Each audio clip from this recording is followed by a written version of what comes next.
Before we dive in, drop a quick hi in the comments. It may seem small, but trust me, it really helps YouTube share this story with more sci-fi fans like us. I'd love to see who's watching. The hum came first. Low, steady, gravitational alignment, thrusters shifting beneath the station's massive frame. In the central hall of station, an amphitheater of metal, light, and tension, delegates from 14 species stood in absolute silence. Their robes gleamed with emissarial sigils, tactile skin, biooptic feathers, mirrored carapaces, all adjusted themselves in unspoken synchrony, the way predators do when they sense something shifting in the dark. The hangar doors began to open, revealing the black void outside. "Object approaching," said a technician from the Kildari caste, his chitinous voice layered in harmonic tones.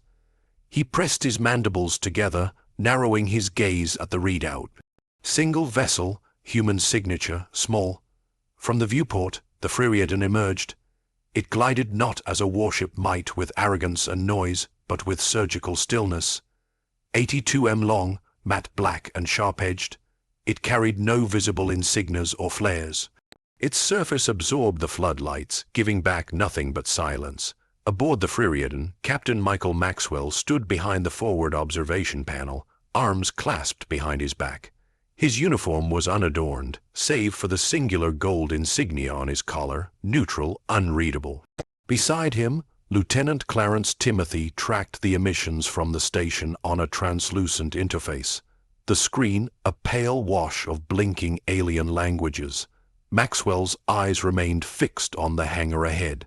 "Let them read the words," he said, voice low, calm, exact, "but let them feel the silence." Across the chamber, several delegates shifted in place, subtle but instinctive. One Kildari technician tapped his translator twice as if unsure it was still working. The silence wasn't emptiness, it was pressure. The Frerieden began its ceremonial transmission. 64 languages layered one atop the other. Acrylic pulses, verni-glyphs, Cordy vibration code, and even the deadpan syntax of Neil 4 spoke in unison. The Terran delegation greets the Confederation in peace. We stand for shared futures, mutual recognition, understanding. We offer respect. We offer cooperation. Atrian's central node passed and relayed the message with bureaucratic efficiency, routing it through cultural filters. The delegates, however, barely acknowledged it. From the central tier, Grand Marshal V. Than of the Caval Dominion, a towering mass of sinewed muscle encased in woven alloy armor, let out a dismissive huff, so predictable they plead like children caught trespassing. Across from him, the Seldathi emissary, thin, bipedal, with amber skin that flickered under artificial light, turned to her aid. Humans always beg prettily. It will end with them signing whatever we put in front of them. Again, on the far edge of the chamber, Consul Harv of the Zarn Collective, 3 m tall and spider-limbed, rotated its sensory stalks toward the Frerieden. No honor, no posture of challenge, only compliance. The sentiment echoed in the room without words. The humans had been tolerated, useful in conflicts, expendable in peace. This treaty of containment was not a negotiation. It was a declaration of hierarchy finally put to script. On the Frerieden's bridge, Timothy zoomed in on the heat dispersion maps of the station. 14 species, 221 delegates, 72 confirmed armed escorts, mostly kinetic gear, some directed plasma, no orbital shielding over the outer hangar ring. "Entry vectors remain exposed," noted, Maxwell replied, eyes still on the view ahead. His gaze flicked once to the atmospheric readout. "What's our thermal signature?" Suppressed by 70%, running colder than a derelict freighter. Timothy replied, "It's making them uneasy." Good. As the Frerieden docked, the standard Confederation security protocol initiated automatically. Full biometric and structural scan of the visiting vessel. It was a measure designed to assert dominance through scrutiny. The Frerieden offered no resistance. Then the first anomaly appeared aboard. Chief Tactical Officer Daran, a scaled Viscari with cybernetic arms and bright cobalt eyes, furrowed his brow. He tapped the scan panel twice, unsure. Something's wrong, internal structures shifting. His second, a pale humanoid from the Umari synthetics, looked over the data. No, it's reacting to the scan. Rerun with phase layer mapping, Daran ordered. New scans returned a different layout, compartments that didn't exist before, rooms nested inside geometric structures that defied spatial logic, armaments that blinked into and out of existence depending on the angle of the analysis. Daran blinked. That's impossible. It's masking sections with dimensional phase variance. At his side, Communications Director Isabel, a trithorax gerene with translucent skin, paused.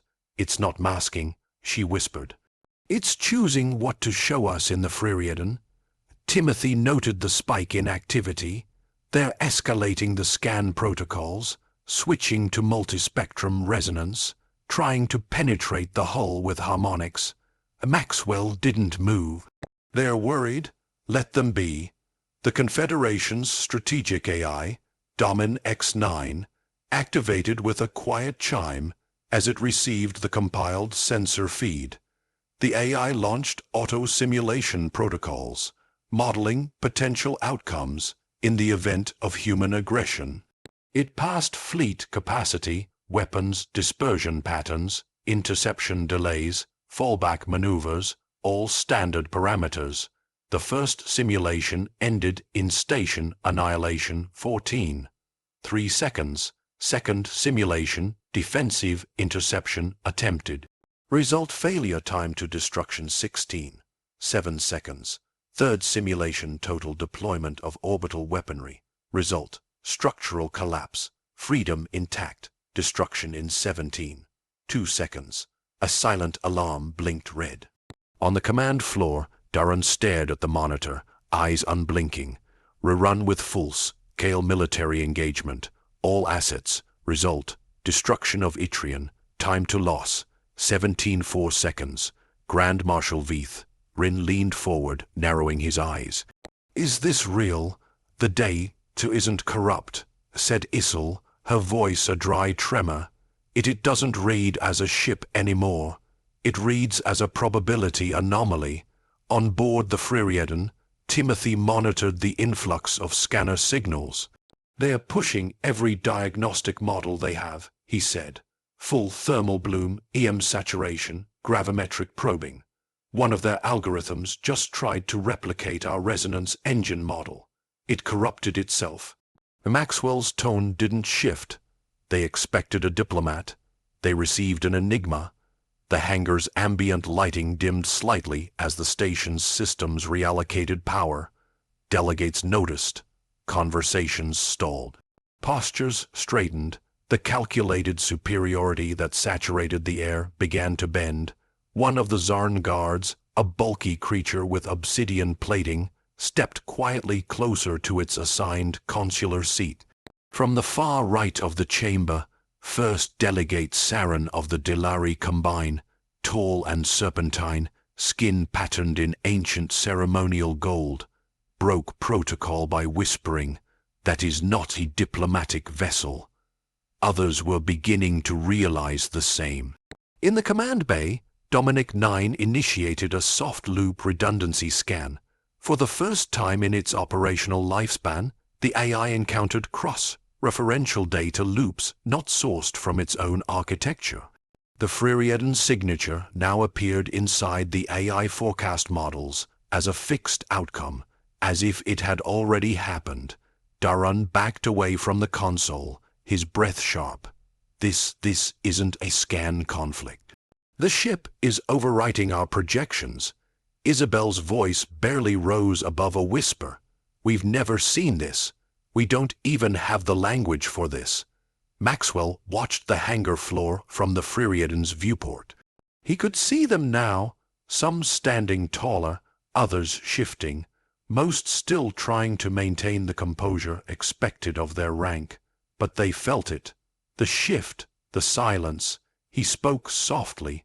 They came expecting surrender. Timothy glanced at him, and instead, "They're learning," Maxwell replied. "That preparation is not a request." Outside, the diplomatic lighting of the hangar flickered for just a moment. The Frerieden didn't move. Its weapons didn't activate. It merely remained utterly still, but it had already begun to fracture.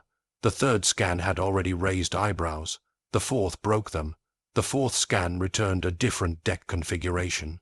Chief Tactical Officer Duran leaned in, jaw tight, taloned fingers clenching the edge of his console. "Compartment Delta just vanished," he said, voice low, disbelieving. It was there. "Weapons bay port side." "Now it's not." Next to him, Subtechnician Malrich, a spindly Yumari with gray glass, like skin and faint biometric pulsing along his jaw, rechecked the feed. The gravimetric readings shifted mid-pass. He murmured, "It's not cloaking. We're getting full-spectrum resonance from empty space." Darun's cybernetic implants blinked in a tight syncopated rhythm as he cross-checked temporal telemetry. No, the ship's structural layout isn't cloaked. It's its quantum slipping through scan intervals. The silence in the command room thickened. A dozen eyes watched the main display screen cycle through three-dimensional projections of the Frerieden. Each iteration showed something new. Bulkheads warped into fractal curvature, sections appearing like inverted geometry, rooms that seemed to overlap physically. "This can't be accurate," murmured Commander Yellers, a red-plated ARI officer whose species was known for analytical rigidity. "We're getting corrupted feedback." "No," Duran muttered, voice grim. "We're getting what it wants us to see." He keyed in an override and activated the station's most aggressive analysis sweep, one reserved for hostile identification in breach scenarios. Photon slicing, deep field neutrino reverberation, layered spatial filtration. The station's scanning arrays pulsed across all known frequencies. New anomalies appeared instantly. One schematic revealed internal structures that radiated gravitational inconsistencies, non-Euclidean corridors whose ends didn't match their beginnings. Another showed energy nodes buried in the ship's keel, pulsing with nonlinear time signatures. And then came the weapons. "Pause feed," Duran ordered, his voice cracked. The display froze mid-sweep. Dozens of points of interest pulsed red. The Frieden's supposed diplomatic frame now showed embedded structures not logged in any known military registry. "Twoidal constructs on the dorsal spine," Malrich read aloud, stunned. "Not standard rail arrays. These are antineural pulse towers." "Confirm it," Duran ordered. Confirmed. Malik's fingers trembled as he stabilized the feed. Localized emission frequency tuned to suppress cortical motor function. Not lethal, just full cognitive shutdown. Duran turned to his left. "Zoom the midsection compartment. Sector 13. "That shape is that gravitic mines," said Isabel, voice flat, but not explosive, not concussive. "These collapse singular vectors. They fold a fixed coordinate inward, permanent spatial deletion, a beat of silence." Then she added, like pulling a thread out of spacetime, further down the line, an Athi systems engineer, his skin dark blue and crystalline, eyes recessed into protective ridges, spoke up. "We have motion signatures inside the hull. Drones, hundreds, but they're not moving in fixed patterns. They're responding to our scans. They're changing formation based on how we observe them." Malik whispered. For the first time, the room didn't react with disbelief, but with dread. Duran activated the threat projection protocol. Dominx 9 resumed its simulations, now incorporating the newly identified subsystems. Result: total loss. Station integrity failure in 15.8 seconds. Second simulation, full fleet response, orbital redundancy protocols active. Result: loss in 16.3 seconds, no survivors. A third simulation ran before Duran could stop it. The Frerieden didn't fire a weapon, it simply arrived within the command hub. Telemetry undefined, no visible cause, just sudden collapse of systems. Result 13.1 seconds. Someone in the room swore under their breath. Lieutenant Nalkar, a young Thorian officer with copper scales and a vestigial neural crest twitching along his skull ridge, whispered, "Could be day to bleed." Cross feedback from the AI core. Isabel shook her head. Then why does it stabilize after every scan cycle? It's not corruption, it's manipulation. Darren stepped back from the display, claws tapping against his cyber arm in a slow, steady rhythm. "The ship isn't responding to our scans," he said. "It's learning from them." The room fell into a deep electric stillness. Operators glanced at each other, whispers rising like static in the background. One operator looked down at his hands as if unsure they were his. Another tapped his console 3 times, no reason, just habit, trying to ward off fear. One junior technician, a silvery Dathari whose species could sense electromagnetic dissonance, shivered visibly. In the hangar, nothing moved. On the Frerieden's bridge, Timothy studied the oscillating telemetry with a casual detachment. They're pushing full spectrum saturation now, even radiation backscatter. Looks like someone activated raw strand decryption on our core. Maxwell didn't look up. He stood motionless, arms folded, watching the station's exterior lights pulse as system stress built. Predictable. Timothy nodded. "They're trying to measure us with broken rulers." Maxwell stayed quiet for a moment, then glanced sideways with something that wasn't quite a smile. "They'd need to bring a much bigger one." Back on it, a wave of heat swept through the control room as processors rerouted power for another analysis burst. Sweat beaded on foreheads. One older technician wiped his brow and pretended to adjust his collar. Another leaned in to read a diagnostic, blinked twice, then slowly sat back. "Sir," said Yildiz, eyes narrowed. "Donks is running unscheduled recursive loops. It's simulating tactical collapse patterns we haven't authorized. Shut it down," Darren ordered. "I can't. It's locked into core analysis mode." Isabel's voice turned sharp. "Why is it generating simulations with data from inside our classified security vaults? Those blueprints aren't connected to external nodes." No one answered. The main screen shifted again. This time it rendered a visual of a Frerieden drone, still unlaunched, hovering inside one of its docking holes. The simulation ran twice, once with crew present, once without. Same outcome both times, terminal loss, and each scenario appeared more detailed than any the team had entered. Darren stared at the drone schematic. This was not in the prior scan. It was, Malrich said. It just wasn't there until we looked for it. The logic hurt to follow. Beneath the growing hum of the tactical systems, a deeper unease was setting in. Not fear of attack, fear of comprehension. Every new scan created more confusion. The ship wasn't defending itself. It wasn't acting at all. It was being, while the station struggled to define what that meant. And that stillness was worse than weapons. It meant the rules were being rewritten. A soft alert pinged, then another. The AI had begun to categorize the Frerieden not as a vessel, but as an active strategic disruptor, a new class, one that had no countermeasures listed. Darren ignored it. "Cycle another sweep, sir," Isabel interrupted, her voice hollow. "We just lost control of our frame lattice scanner. It's now cycling autonomously." More murmurs, nervous glances. One officer, a Zarn youth barely past initiation, muttered under his breath, "This shouldn't be possible." Darren's cyber arm clanked audibly as his fist closed. "That's not the point," he said. "It is happening." On the Frerieden, Maxwell stood before the main projection screen, now showing rotating orbital data. The heat signatures had increased, so had the erratic telemetry spikes. "Timothy," he said without turning, "how long until their doctrine breaks?" Timothy reviewed the curve of system entropy across the station. They're approaching systemic logic fatigue. I'd say 2 minutes, maybe less. Maxwell watched as the station's lights flickered again, this time not in sequence. They're not facing a ship, he murmured. They're facing their limits. Aboard, nobody spoke anymore. Only screens did, and the screens had begun to speak truths no one wanted to read.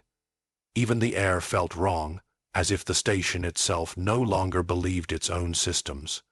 Somewhere deep in the hull, a cooling vent clicked out of rhythm, like the station had forgotten its own pulse.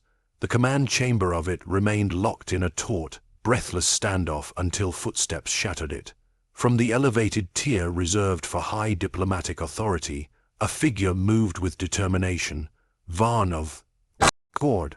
I descended the central causeway, each stride punctuated by the low resonance of his boots on polished alloy. His imposing frame demanded space. 2.5 meters of hardened muscle coiled beneath layered ceremonial robes of obsidian and red, stitched with conductive threading that shimmered faintly under the chamber lights. His 4 eyes set deep into his stone-textured face burned with quiet contempt. When he reached the center of the circular platform, he did not wait for silence. He was silence. This farce has gone on long enough, he said. The delegates snapped their focus to him, grateful, some visibly relieved that someone had spoken. Varnick's voice was steady but laced with metal. We sit here paralyzed by phantoms, simulations, optical interference, scans that contradict scans. And what do? He turns slowly, rotating to face the council tiers. We analyze. We hesitate.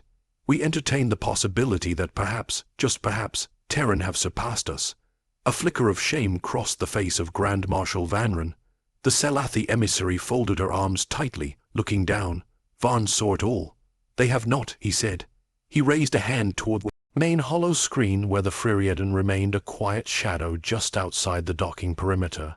This is a psychological stunt, a manipulation cloaked in technology. The Terran play weak to mask the dagger. We have seen this before. He turned toward the High Command days.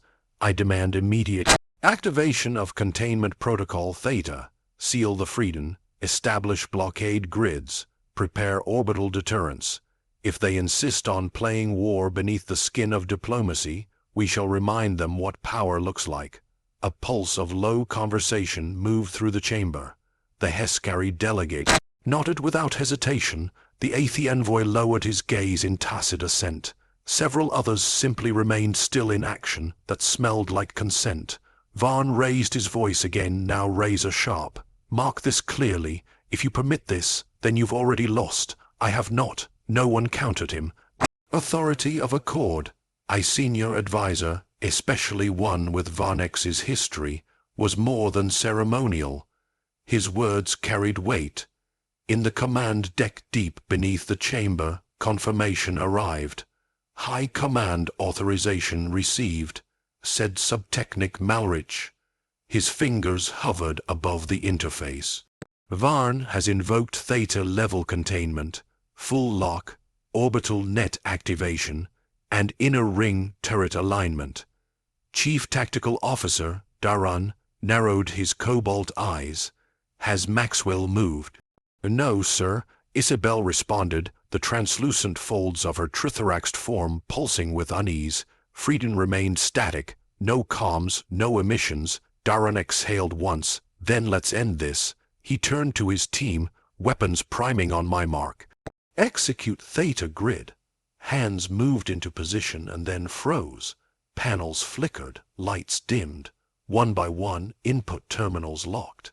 Even the sound of keys tapping stopped because no one dared to touch them again. A static charge tickled the air like the station itself had flinched.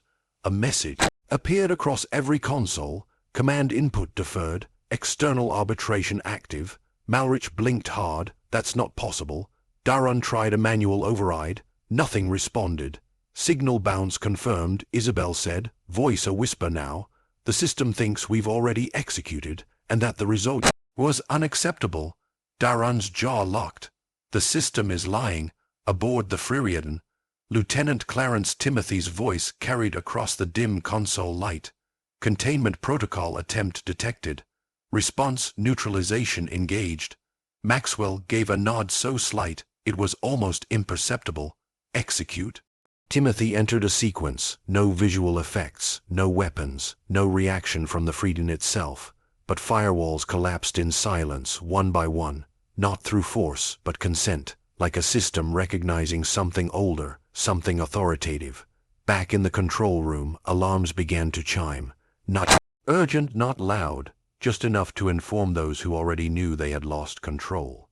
Durran slammed his cybernetic palm against the console. Shut them down. Malrich stared helplessly at his screen. I can't. They're not responding to internal authority. The overrides are looping. Isolating her own language for the first time, Issel whispered. Our architecture wasn't breached. It adapted as if we asked it to. The murmurs began again. On the upper floor of the chamber, screens flickered out of sync. Some showed fractured data. Others looped Frerieden schematics endlessly, each frame more surreal than the last. Delegates began looking to each other for confirmation that what they were seeing was real. Most got none. From behind the tired podiums, Grand Marshal Vorthen stood up but said nothing. His claws gripped the railing tightly. In the center, Varnick stood motionless. His nostrils flared once, then he turned. If none among you will hold the line, then I will carve it alone. No one blocked his path as he left the plenary. He didn't ask for clearance. The guards posted at the entrance stepped aside before he even reached them. He strode down the corridor, long cloak trailing behind him like a declaration. His pace was heavy, not from age, but from purpose. He was not going to argue. He was not going to explain. He was going to retake control, not through negotiation, not through discourse, but by command. He didn't descend toward command. He descended into defiance. Behind him, the lights dimmed again, ever so slightly. No one in plenary noticed. They were too busy pretending they still had authority. And Vanek, fists clenched, eyes set ahead, descended toward the tactical command. The doors to the tactical command deck hissed open just as another system went dark. Varnick entered with the presence of a fault line splitting open. His cloak dragged a streak of red across the sterile floor, heavy folds catching in the artificial breeze from overworked cooling vents. Technicians didn't salute. Officers didn't speak. Every head turned to see him, but not one offered instruction. The air buzzed faintly with the sound of interfaces stalling and relaunching in irregular cycles. He stopped at the center of the room just behind Chief Tactical Officer Durran, whose cobalt eyes didn't leave the central panel. The main display was frozen, the Frerieden hovering mid-frame exactly where it had been for the last hour. It hadn't moved, it hadn't transmitted, it hadn't fired, but the systems around it kept failing. Status Vic said. Durran hesitated. Systems remain unresponsive. Input commands are being rerouted to non-existent arbitration protocols. That isn't a status, Varnick snapped. That's surrender dressed in technicality. Issel, hunched behind her terminal, spoke without turning. The station's AI just issued a Class 0 priority flag. Silent directive. Full lockdown of offensive systems triggered by a nonverbal preservation protocol. Varn narrowed all four eyes. Explain. The AI believes activation of our own weapon systems would result in total station failure. It has locked us out. You're saying it chose not to obey? No, sir, Isabel replied, voice quieter now. I'm saying it chose to survive. A static click ran through the overhead lights. One panel flickered, buzzed, then dimmed to half lumen. Along the edges of the room, subterminals rebooted asynchronously, each with a different operating font. Some not used in centuries. Malik called out from the secondary console bank, "We're registering code injections, but they're not brute force. They're adaptive, contextual.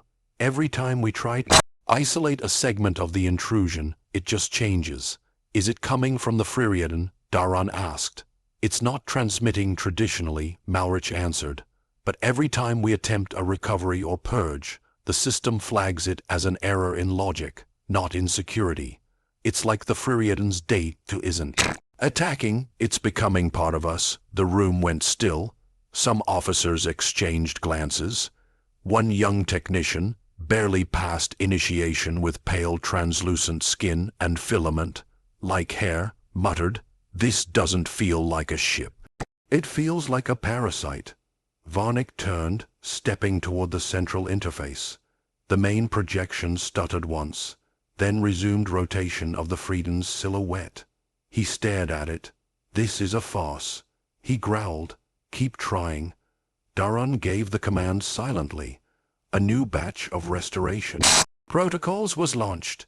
Deep kernel rewrites, subsystem isolation loops, even full thermal scrubs of minor processors. None succeeded. Issel pulsed red. The AI has rejected the root access reinitialization. Malik, 3 modules just quarantined themselves from the core net voluntarily. A high-pitched frequency bled through the intercoms, then vanished. Lights above flickered again. This time they stayed dimmer, not dark, just quieter. In the observation suite of the Frerieden, Lieutenant Timothy adjusted his display without a word. Dozens of feeds tracked alien system behavior, biometric fluctuations, security, script logs, and sub-audio frequency bursts, all consistent with decentralized panic. He looked toward Maxwell, who stood at the viewport, his reflection sharp against the glass. "Do you think he's going to try again?" Maxwell didn't move. Trying isn't the problem. The problem is believing you can win. Back on it, the mood had shifted. One officer, Commander Yildiz, stood near a frozen command panel and simply watched it, not touching, not attempting anything. He spoke to no one in particular. "It's as if our systems know more than we do, like they've accepted something we haven't." Another voice, lower, came from a comms technician near the rear. "If it isn't attacking us, why are we failing?" Varnick moved sharply, turning on the operator. "Because you're waiting for destruction to define defeat, but power doesn't always declare itself with fire." He faced the room. "Again, we are not victims, we are not outmatched. We are simply disoriented, and that is not the same thing as being beaten." But the words landed flat. Malrich's hands hovered over a data purge sequence. "Sir, permission to initiate a hardline reset physical bypass at relay junctions 7 through 9. It," Daran said. Malrich keyed the command. Systems blinked. For a half-second, it seemed something shifted. Then the screen pulsed once. Every panel showing the Frerieden schematic overlaid with an unfamiliar glyph. A circle broken at one edge, flanked by mirrored lines. The reset failed. No error message, just rejection. Daran swore under his breath. "It's not just embedded, it's being acknowledged." "What does that mean?" Varn demanded. Issel's voice was thin. "It means our systems don't see the freedom as foreign anymore." Another pause. Then one of the junior engineers, voice shaking. "If it's not a ship, what is it?" No one answered, and outside, the Frerieden remained perfectly still. The first tactical simulation blinked onto the screen without command input. No one noticed at first. It was just another scenario file cycling through standard contingency patterns.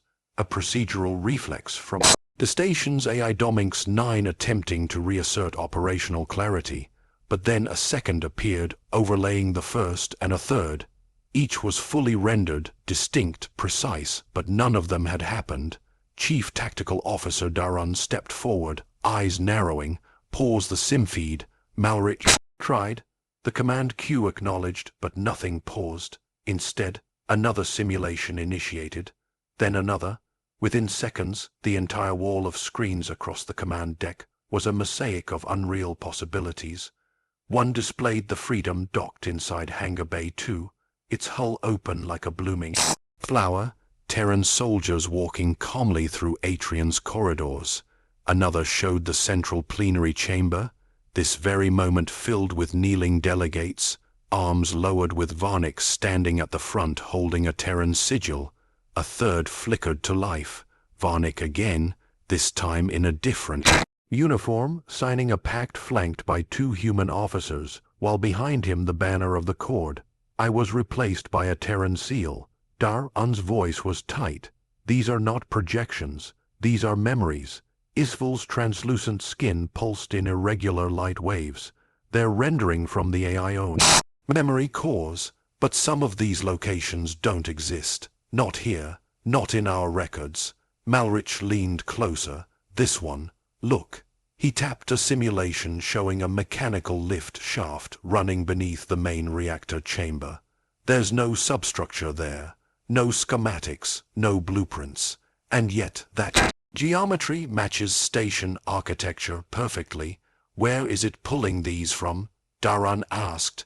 Isful's voice trembled. Now it's not pulling, it's being given. Across the deck, junior officers watched, transfixed. The simulations didn't loop, they evolved. In one, the Frerieden sat quietly as Atrian's power grid rewired itself around its hull. In another, a Dari counselor addressed an empty chamber. The Terran presence is now standard.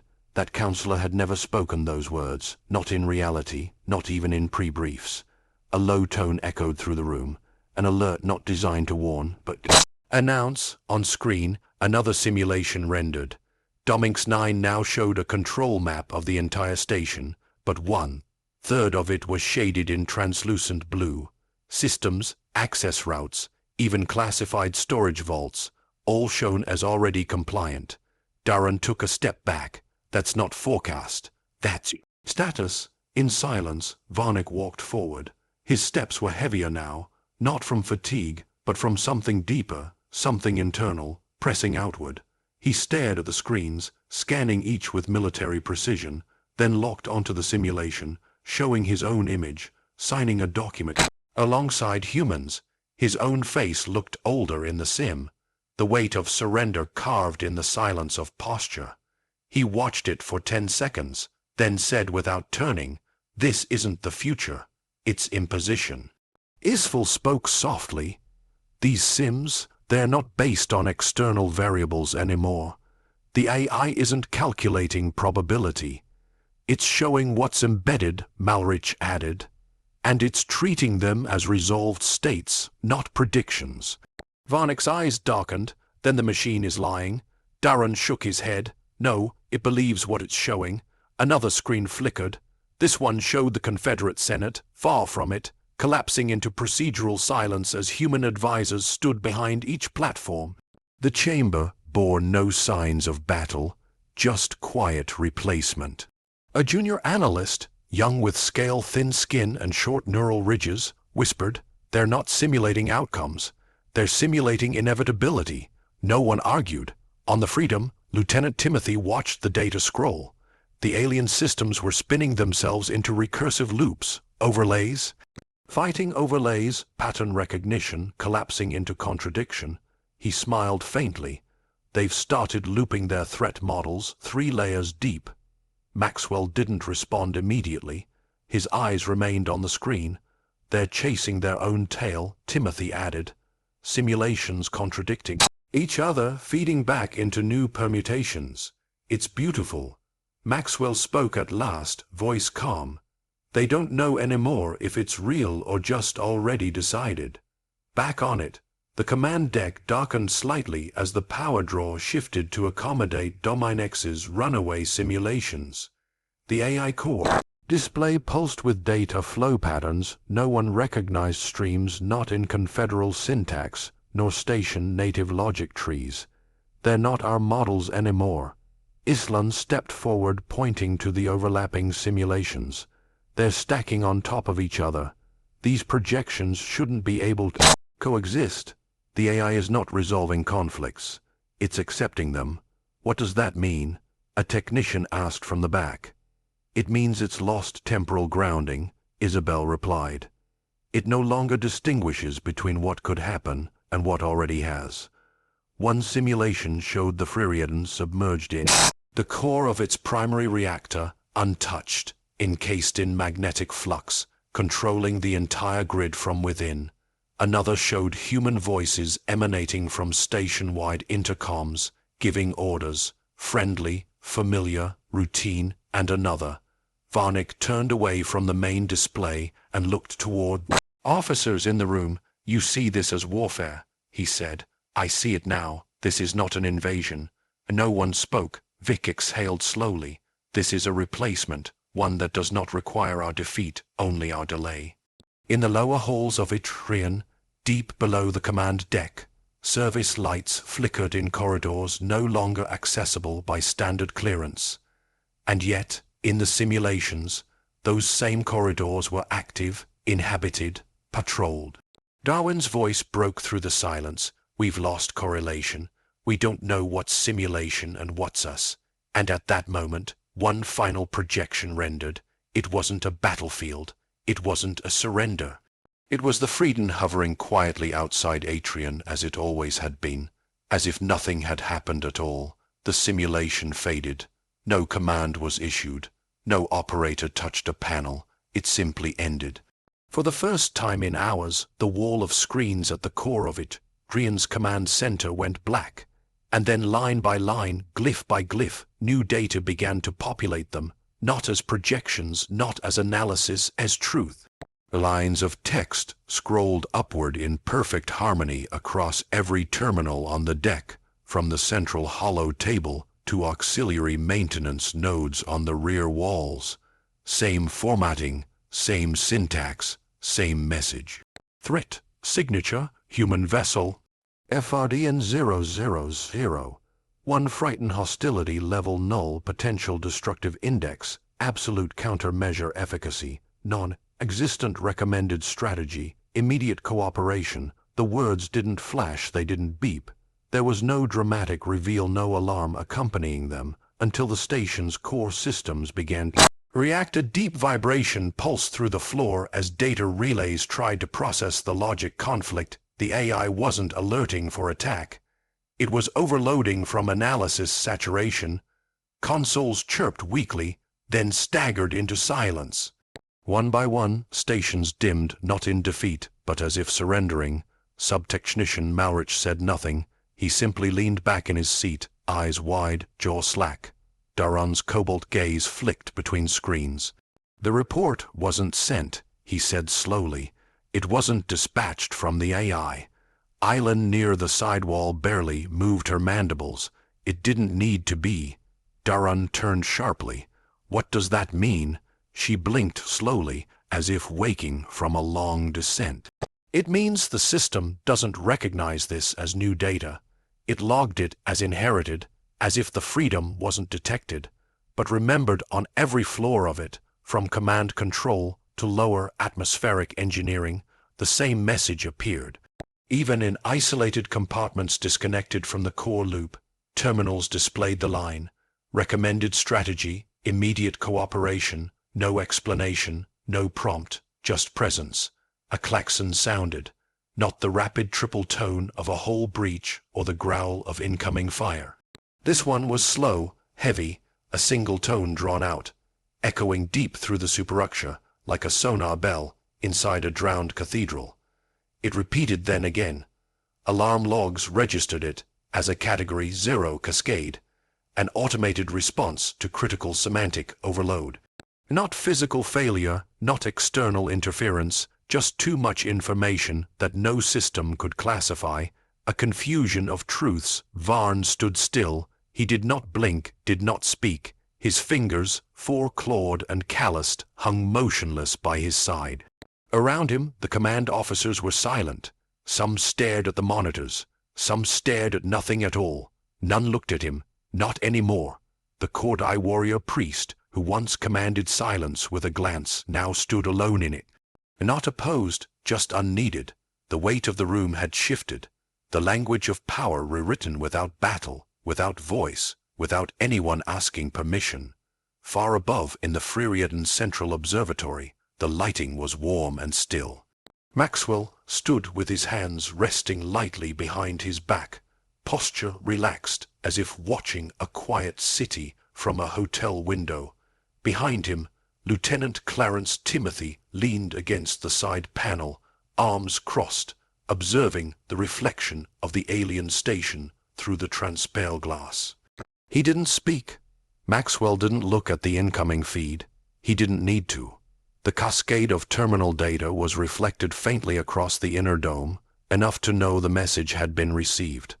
They expected fear, he said quietly, almost to himself. They're getting conviction. He didn't turn to look at Timothy. The silence between them wasn't hesitation. It was confirmation. They weren't monitoring systems anymore. That part had passed.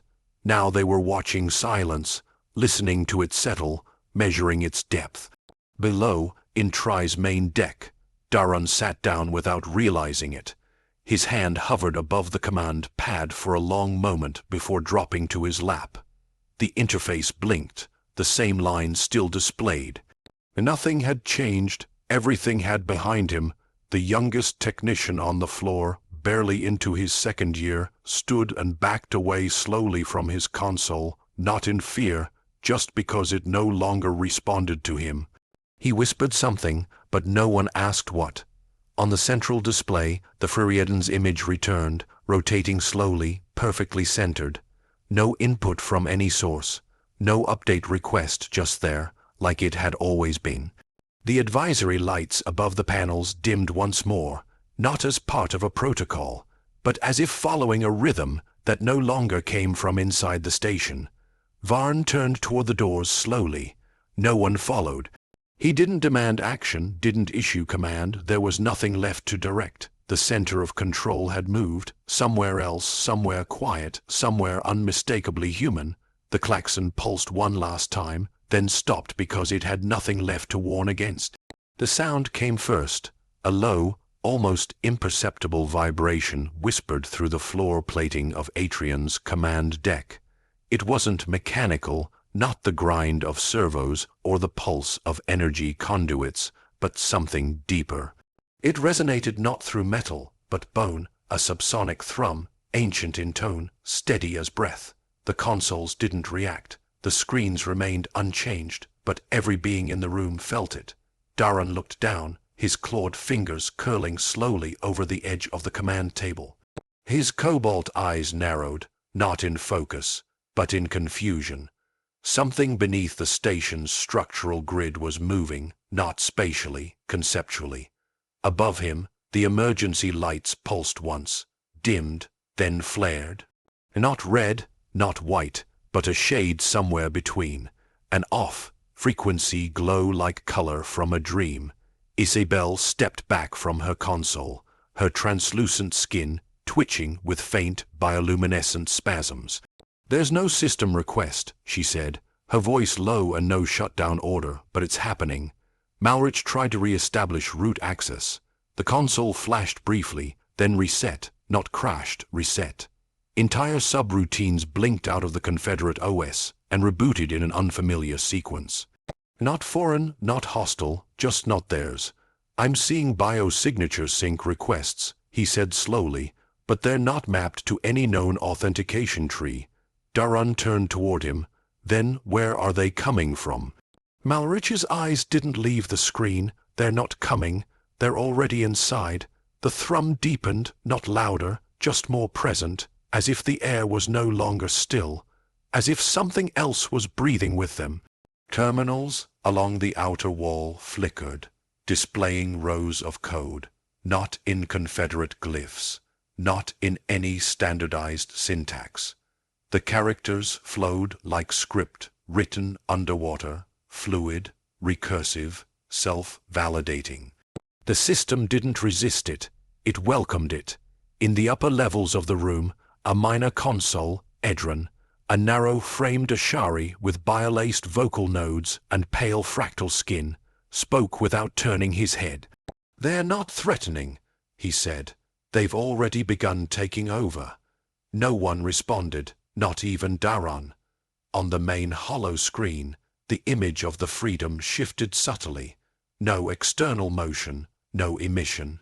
But its icon now displayed a soft outline, no longer marked as foreign entity. Instead, the station's tactical AI rendered it as core node verified. A dozen eyes widened across the deck. One technician muttered a half-Finnish curse. Another stepped away from his console as if it had become sacred. No one said it aloud, but everyone understood. The The system had accepted the freedom, and not as guest, but as root. One of the junior techs exhaled audibly, not fear, just release. Varnick stood alone in the center of the room, still facing the monitors. His frame remained upright, unmoved.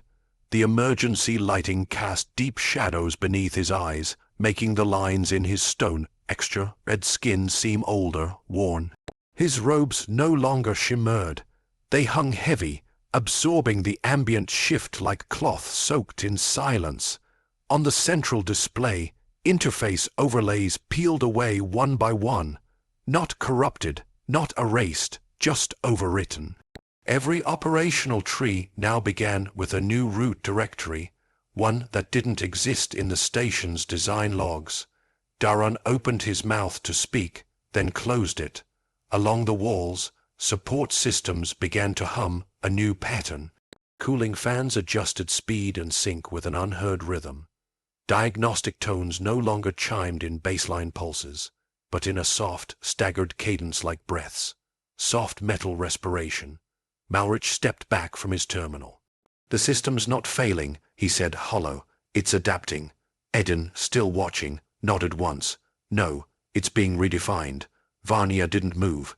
The screens now displayed full system status, not in conferral green, but in a soft gold overlay, one that pulsed slowly, calmly. Every console accepted the new baseline without prompt, not forced, not bypassed, recognized. Islinks, the Frerieden belongs here. From deep within the station's core, a pulse signal echoed through the framework. It wasn't sound, it was like a second heartbeat, subtle, mechanical, yet inescapably natural, as if the metal itself had begun to breathe through them. Daron turned toward Varnick. He didn't speak. Varnick remained silent for several seconds longer. Then, finally, he said, barely audible, "This isn't over." But there was no defiance in the words, no plan, only the quiet resistance of a relic facing its replacement. No one responded because there was no longer a debate to hold. No resistance to mount, not because they lacked will, but because the systems they once commanded no longer accepted them as valid inputs. Nothing had been destroyed, nothing broken, just replaced. And the station, once a bastion of Confederate enforcement, bristling with weaponry and control layers, stood quiet, still breathing. The moment the last breath of metallic resonance settled into silence, the comms panel lit up. It didn't blink, it didn't chime, it simply activated. A perfect vertical line split the central display in the command deck. It held there for half a second, white, clean, absolute, before widening into a full, frame image. The room froze. On screen stood a human, Captain Michael Maxwell. He wore the same unmarked uniform, the same neutral stance, his frame backlit by the soft, calculated geometry of the Freridens' interior. Nothing about him seemed aggressive, but nothing seemed differential either. Behind him, the ship's internal lighting created the illusion of depth without origin. Walls that seemed to curve endlessly, terminals that pulsed with life and calculation. The room behind him was clean, composed, and alive. He didn't speak at first. He simply appeared. A dozen officers took a step back, uncoordinated. Isabel's skin flared in blue shock. Daron's hand moved reflexively toward his sidearm, then halted in air. The silence cracked. Vaughn moved. He didn't shout. He didn't issue command. He lunged. His steps were heavy, brutal. He crossed the command floor in a blur of anger, ripping the plasma pistol from the holster of one stunned cord. "I guard." The guard flinched, but didn't resist. "Move." Varnick roared. Maxwell's image didn't react. The captain's eyes didn't even track the motion. Varnick leveled the weapon and fired. The bolt seared across the room, striking the center of the transmission matrix. Sparks flared, circuits cracked. The display staggered for half a second, then stabilized. Maxwell remained exactly where he had been, unchanged, unshaken. He blinked once. Varnick turned, snatching the guard by the collar. "What are you doing? Let me go. Let me kill that miserable human." Two more guards moved forward, hesitating.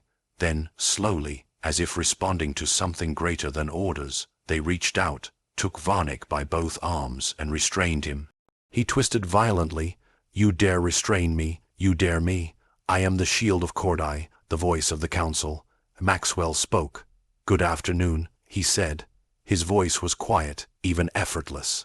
"Representatives of the Confederation," he continued. "We hope this moment marks the beginning of a long and constructive understanding between our peoples." Varnick struggled, teeth bared. "Kill him, you're letting him."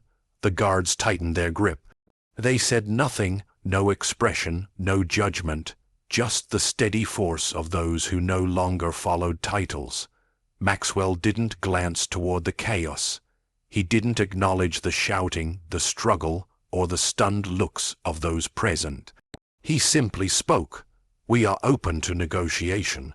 We are prepared to engage in long-term diplomatic recalibration if mutual terms can be respected." The words were almost absurd in their civility given the context. He waited half a second longer, then added casually, "But let me be clear." The feed zoomed slightly, tightening on his expression. Not intense, not dramatic, just definitive. "We didn't come to ask." His gaze hardened just for a fraction of a moment. "We came prepared." In the command deck, every screen flickered at once. The display behind Maxwell fractured into sub-panels, each showing a different section of the Frerieden's weaponry.